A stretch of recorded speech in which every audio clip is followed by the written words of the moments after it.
మీ జీవితం అంతా చీకటిమయమైపోయిందా? ఏ దారి కనిపించడం లేదా? జీవితంలో ఎదుర్కొంటున్న పోరాటాలను బట్టి, కష్టాలను బట్టి, ఓటములను బట్టి, అపజయాలను బట్టి ఇక నా జీవితం ఇంతే అని నిరాశపడుతున్నారా? అయితే ఒక్క నిమిషం ఈ మాట వినండి. పాత రోజుల్లో ఫోటో కెమెరా రోల్ని డెవలప్ చేయడానికి ఒక చీకటి గదిని అంటే డార్క్ రూమ్ని వాడేవాళ్ళు. ఆ చీకటి గదిలో ఆ నెగిటివ్ రోల్ని కెమికల్స్లో ముంచినప్పుడే ఒక అందమైన ఫోటో బయటికి వచ్చేది. ఆ చీకటి గదే లేకపోతే ఆ ఫోటో ఎప్పటికీ సిద్ధమయ్యేదే కాదు. మీరు కూడా ఇప్పుడు ఒక చీకటి గది లాంటి భయంకరమైన సమస్యల గుండా వెళ్తూ ఉండవచ్చు. కానీ గుర్తుపెట్టుకోండి, దేవుడు మీ జీవితంలో ఒక అందమైన చిత్రాన్ని సిద్ధం చేస్తున్నాడు. ఆయన మిమ్మల్ని మరచిపోలేదు.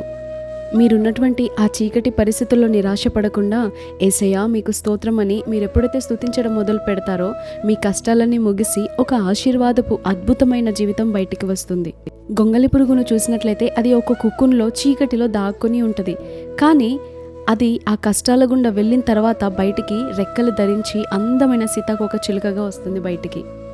కాబట్టి నేడు మీరు అనుభవిస్తున్నటువంటి చీకటి పరిస్థితులను చూసి భయపడకండి. దేవుని స్తుతించండి, వెలుగు వస్తుంది. పరిస్థితుల వైపు చూస్తూ సనగకుండా ప్రభు వైపు చూస్తూ స్తుతిద్దాం.